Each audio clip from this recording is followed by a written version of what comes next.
मोनबा जिल्लायावबो मिथिं जादों आरो बाहाय नुनो मोनदों इउपिपिएलनि देरहानायखौ रोखा नुनो मोनदों। नों नुवाखै दाख्लै जे देरहायोब्ला आर'नाइ होगोन, जेनब्ला खिन्थु सिन्देलनि माला गानहोगोन। सोर थांनांगौ बिसोरनि खाथियाव? जेनगोन देरहागोनखौ सोर नेताया बुंनो हायो? नोंजों मोजां मोननानैसो थांफानो नागिरदोंमोन, आर'नाइ गानहैदों, खामानि मावगौमोन। दा बेवहाय जेनगोन बायदि सानोब्ला सोर सासे मानसिया खाथियाव थांनांगौ बेखौ?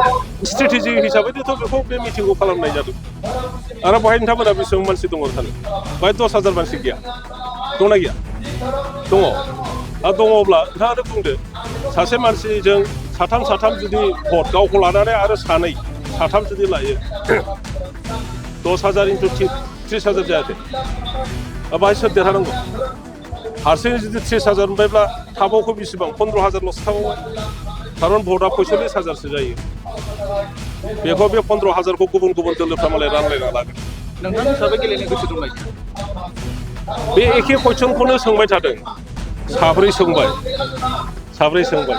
आं दहायनो बुंदों हाइकामान्डआ आंखौनो हरगोन होननानै आं दासिमबो बिसासाव दङ आरो 14 चिरां दुवार्सआवनो आङो गेलेनो थाखाय जुदि आंनो टिकेटखौ हरो, आङो बेनि थाखाय जेब्लाबो रेडि।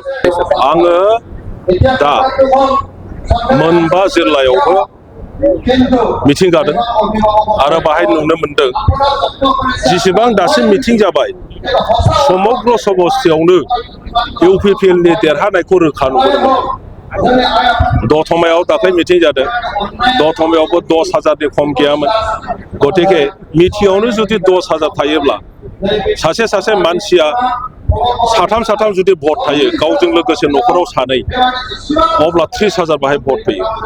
नोङो पर्बजरायाव थांदो, हानि जेसेबांखि दावराव खालाया मानो पर्बजरानि मानसिफ्राथ' इउपिपिएलखौसो सापर्ट खालामदों। दाख्लै जि मिथिं जाबाय बाहायबो 10,000नि बारा मानसि। मैया जि मिथिं जादों, आगोलाव नोंथांमोना नुगोन प्रथम मिथिङा जादों देबरगामियाव बेसेबां मानसि दं? 10,000नि बारा, 12,000सिम मानसि दंमोन बेवहाय। अब्ला देबरगामि समस्तियाव इउपिपिएलनि देरहानायखौथ' बयबो नुदों। बेखौ आं बुंनांगौ नङा, नोंसोरबो बुंनो हायो, नोंसोरबो नायदों बेसेबां मानसि दङ। आरो ओरैहाय बाक्सायाव जेसेबां जादों, उदालगुरियाव जासै, गासैबो बिब्दिनो। गतिके नुनो मोनदों, आं बुङा जे 40ता देरहागोन, 30ता देरहागोन, 35ता देरहागोन, आं बेखौ बुङा। खिन्थु इउपिपिएलआ हारसिङैनो सरकार दानो जि नाम्बार नांगौ, जायखौ मेजिक नाम्बार होननानै बुङो, 21ता आरो 21तानि बारा, बेखौनो मेजिक नाम्बार होननानै बुङो मेजरिटि। बे नाम्बारखौ इउपिपिएलआ मोनगोन आरो इउपिपिएलआ हारसिङैनो सरकार दानो हागोन। सार, नोंथांखौ बिपिएफ नागारनानै इउपिपिएलआव हाबनायनि उनाव नोंथाङा माने बेसेन गैयै सासे दैदेनगिरि जाबाय। दा बिथाङा मिटिंफोर लिंहरजाया, माने ससियेल मिडियायाव खोनानानैसो बिथाङा हाबाफारियाव बाहागो लायो। जायहा बुंदों बेथ' इउपिपिएलनि मानसि नङा जाहैबाय, नङा होमबा? गतिके आंखौ लिंहरदों ना लिंहराखै, आं बोरै थांदों थाङाखै बे बोरै मिथिखो? रायजो राजाफोरखौ बेबायदि प्रपागान्डा खालामनानै बेसेबां थगायनानै दोननो हाबावनांगौ जे इउपिपिएलआ 0 जाहैबाय, बिपिएफआ 1 नाम्बार, सोरबाया 2 नाम्बार। मावनानै खोन्थादो, लेक्सार मानो होबाय थादों? मावनानै खोन्थादो। दिनै ख्रेब मोनजोब्बाय बिसोरो, सिङाव जेबो गैथारला नालाय बायदिसिना बुंनानै मानसिफोरखौ बोरै लाखिनो सेस्था खालामबाय दं। मानो बिदि भाषा ओंखारलाबायो बिसोरनावलाय? आरो जायफोरखौ खोनायोब्लानो रायजो राजाफ्रानो खाथियाव थांनो नागारै गोजानावसो फैफिनो। नों नुवाखै दाख्लै जे देरहायोब्ला आर'नाइ होगोन, जेनब्ला खिन्थु सिन्देलनि माला गानहोगोन। सोर थांनांगौ बिसोरनि खाथियाव? जेनगोन देरहागोनखौ सोर नेताया बुंनो हायो? नोंजों मोजां मोननानैसो थांफानो नागिरदोंमोन, आर'नाइ गानहैदों, खामानि मावगौमोन। दा बेवहाय जेनगोन बायदि सानोब्ला सोर सासे मानसिया खाथियाव थांनांगौ बेखौ? सिन्देलनि माला गानहोगोन बुंथारदों। बे बोरैहाय नेताफोरनि बे भाषा जानो हायो? बे नेताफोरनि सरित्र बोरै जानो हायो? गतिके पार्थक्यआ बेवहायनो। इउपिपिएलआ सोरखौबा बखिनोबो थाङाखै। इउपिपिएलआव जि जोङो दैदेनगिरिफोर दङ, सोरखौबा गाज्रिबो बुङाखै राजनितिकआव मोनसे धोरोम थायो नाहा नोंनिखौ मावलां सोरबाबो गावनिखौ मावलांनो हानायनि अधिकार दं बियो गावसिनि गेजेराव राजनिति खालामदों होननानै गावजों गाव इसेबां गाज्रि भाषा बेबहार खालामलायनानै नांलायनाय बखिलायनाय सोंखारिलायनाय नङैखौ नंगौ बायदि बुंनाय रायजो राजाफोरखौ थगायनाय माने गावनिथिं फिदिंनो सेस्था खालामनाय बेफोरो इन दि लं रान मोजां परिस्थिति लाबोआ आरो आं सानो बिटिसिआव मोनसे मोजां राजनैतिक परिस्थिति लाबोनांगौ बेनि थाखाय बेवहाय जाय राजनैतिक दोलोफ्रा इलेक्शनाव बाहागो लानो नागिरदों बिसोरो मोजाङैनो बिटिसि बासिनि मोजां सिन्था खालामनानैनो बाहागो लानो प्रयोजन दं दहायनो बुंखांबाय जोंबो नुदों दाबो थिग जायाखै होनना बुंदों आंनो दारायगोन होननानै बुंदों खिन्थु दाबो थिग जायाखैसो होनना बुंदों गतिके बिथाङा हयथ' डिसिसन लायाखै दासिमबो रायजो राजाफ्रा हयथ' लुबैदों खोमा बुंदोंखि सारानो जोंनाव दारायफैदो बिदि बुंदों खोमा बिनि माखासे दैदेनगिरिफ्रा ओंखायनो दे जागोन दे आंनो दारायगोन होनदोंमोन खिन्थु गावनो बुंदों दाबो थिग जायाखै सम दं पार्टिया जुदि नोंथांखौ नैबे 11 नं समस्टिनि केन्डिडेट हिसाबै फोसावनो डिसिसन लायोबा सारा रेडि दं डेफिनेटलि दङ आरो डेफिनेटलि आंखौनो होगोन होननानै आसा खालामो हाइकामान्डआ देरहानायनि थाखाय जेरै देरहायो बेखौनो स्ट्रेटेजि लागोन जेरै बे स्ट्रेटेजि हिसाबैनोथ' बेखौ बे मिटिंखौ खालामनाय जादों आरो बेवहाय नोंथांमोना बेसेबां मानसि दङ सानो बेहाय 10,000 मानसि गैया दंना गैया दङ दङब्ला नोंथाङानो बुंदो सासे मानसिजों साथाम जुदि भट गावखौ लानानै आरो साथाम जुदि लायो 10,000 into 30,000 जायाखै बाहाय सोर देरहानांगौ हारसिङै जुदि 30,000 मोनबायब्ला थाबावखौ बेसेबां 15,000ल'सो थाबावबाय खारन भटआ 45,000सो जायो बेखौ बे 15,000खौ गुबुन दोलोफ्रा मालाय रानलायना लागोन नोंथां हिसाबै गेलेनो गोसो दंना गैया बे एखे कुइसनखौनो सोंबाय थादों साब्रै सोंबाय आं दहायनो बुंदों हाइकामान्डआ आंखौनो हरगोन होननानै आं दासिमबो बिसासाव दङ आरो 14 चिरां दुवार्सआवनो आङो गेलेनो थाखाय जुदि आंनो टिकेटखौ हरो आङो बेनि थाखाय जेब्लाबो रेडि मैया उदालगुरियाव जोंनि जाथाय जानाय मा होनदों मैया उदालगुरियाव जोंनि जाथाय जानाय दाङाबाजि बिनि सायाव आं बेखौ नोंथांमोना बेखौ दहायनो सोंग्रोखानांगौमोन जे बिटिसिआव मोनसे गाज्रि परिस्थिति लाबोनो बुख्राब सिगि सग' खालामनानै गावसोर देरहानो बिटिसिखौ कब्जा खालामनो थाखाय माखासे राजनिति दला इतिमध्ये सुरु खालामबाय आरो बेखौ जुदि जोङो लाइ होयो अब्ला आरोबाव बिटिसिआव जाथि गथ' दल गथ' एरिया गथ' लानानै गोबां दावराव दावसि जागोन आरो बे परिस्थितिया बे सा लेभेलाव थाबथायाब्लानो गोबां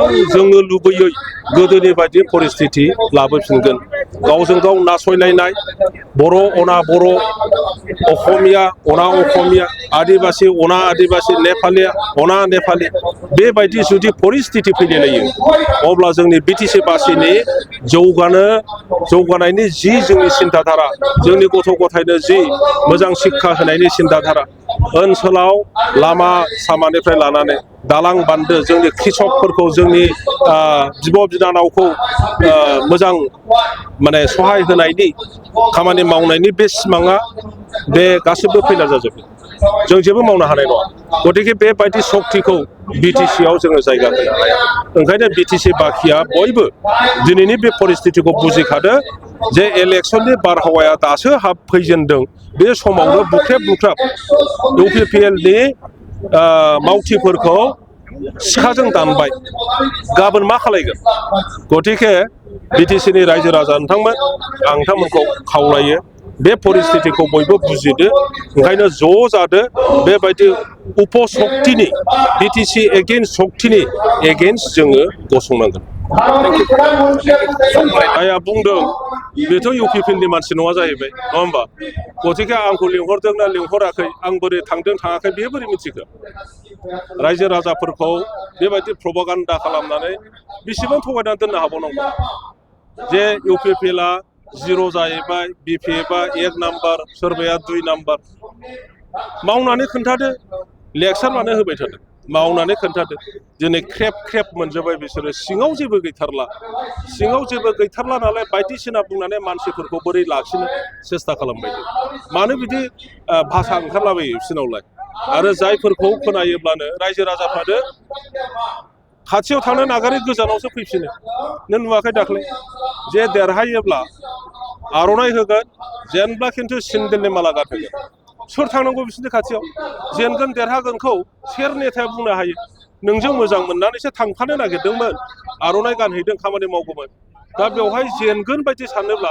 सोर सासे मानसिया खाथियाव थांनांगौ बेखौ सिन्देलनि माला गानहोगोन बुंथारदों बे बोरैहाय नेताफोरनि बे भाषा जानो हायो बे नेताफोरनि सरित्र बोरै जानो हायो गतिके पार्थक्यआ बेवहायनो इउपिपिएलआ सोरखौबा बखिनोबो थाङाखै इउपिपिएलआव जि जोङो दैदेनगिरिफोर दङ सोरखौबा गाज्रिबो बुङाखै राजनितिकआव मोनसे धोरोम थायो नाहा नोंनिखौ मावलां सोरबाबो गावनिखौ मावलांनो हानायनि अधिकार दं बियो गावसिनि गेजेराव राजनिति खालामदों होननानै गावजों गाव इसेबां गाज्रि भाषा बेबहार खालामलायनानै नांलायनाय बखिलायनाय सोंखारिलायनाय नङैखौ नंगौ बायदि बुंनाय रायजो राजाफोरखौ थगायनाय माने गावनिथिं फिदिंनो सेस्था खालामनाय बेफोरो इन दि लं रान मोजां परिस्थिति लाबोआ आरो आं सानो बिटिसिआव मोनसे मोजां राजनैतिक परिस्थिति लाबोनांगौ बेनि थाखाय बेवहाय जाय राजनैतिक दोलोफ्रा इलेक्सनाव बाहागो लानो नागिरदों